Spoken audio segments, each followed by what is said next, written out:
Hi, this is Vijay Kesari and welcome to Andhra Podcaster, where we discuss questions, perspectives and possibilities focused on development of Andhra.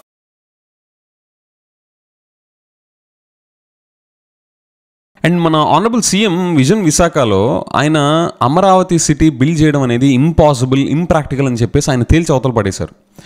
అది ఫండమెంటల్గా అందులో పెద్ద biggest ఫ్లా ఏంటి అంటే, ఆయన చెప్పిన లెక్క ఎకరానికి 2 కోట్లు అవుద్ది బేసిక్ ఎమ్యూనిటీస్ దాన్ని డెవలప్ చేయడానికి, పెద్ద పెద్ద విజన్లు కాకపోయినా ఒక బేసిక్ ఇన్ఫ్రాస్ట్రక్చర్ డెవలప్ చేయడానికి ఒక 2 crores per acre అవుతుంది. అండ్ మనకు 50,000 acres కావాలి. సో ఓవరాల్గా 1,00,000 కోట్లు కావాల్సి వస్తుంది.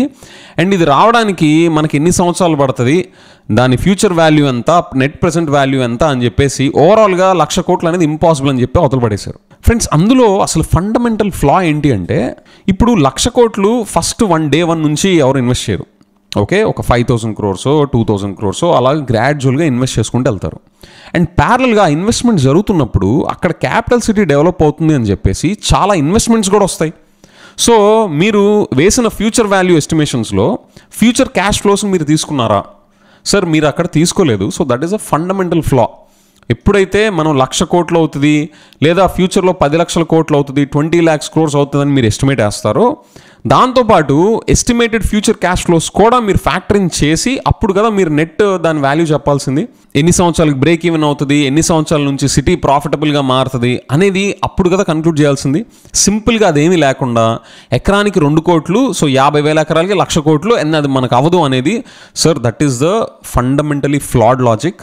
నేనైతే దానికి అసలు కన్విన్స్ కాను. అండ్ మీరు అది రీజన్గా చూపించి అమరావతి కట్టడం ఇంపాసిబుల్ అంటే మాత్రం, sir that is not sounding fair. ఎన్నో ఇన్నోవేటివ్ ఫైనాన్సింగ్ ఆప్షన్స్ ఉన్నాయి. పబ్లిక్ ప్రైవేట్ పార్ట్నర్షిప్ మోడల్ దగ్గర నుంచి ఇంకా బోలెడు రకాలుగా ఇన్వెస్ట్మెంట్స్ని, ఫండ్స్ని రేజ్ చేసే ఆప్షన్స్ ఉన్నాయి. మీరు ల్యాండ్ పూలింగ్ లాంటివి మీరు పక్కన పడేసినా కానీ ఇంకా బోలెడు ఉన్నాయి. అవన్నీ మీరు ఎందుకు ఎక్స్ప్లోర్ చేయాల? ఒకవేళ టీడీపీలోనే స్కామ్స్ జరిగాయి, స్కాండల్స్ జరిగాయి అని మీరు అంటే ఏవి ప్రూఫ్స్ ఏవి? అవేమీ లేకుండా వైజాగ్ సెంట్రిక్గానే డెవలప్మెంట్ మీరు ఫోకస్ చేసి మీ 10 years విజన్ని విజన్ విశాఖలో మీరు ప్రెజెంట్ చేయడం and vision Amaravati, vision Kurnool ఏమీ లేకపోవడం అనేది కన్సర్నింగ్ సార్. మీరు విజన్ విశాఖ ప్రెజెంట్ చేయండి, వైజాగ్ని డెవలప్ చేయండి, కానీ రెస్ట్ ఆఫ్ ద రీజన్స్ పరిస్థితి ఏంటి?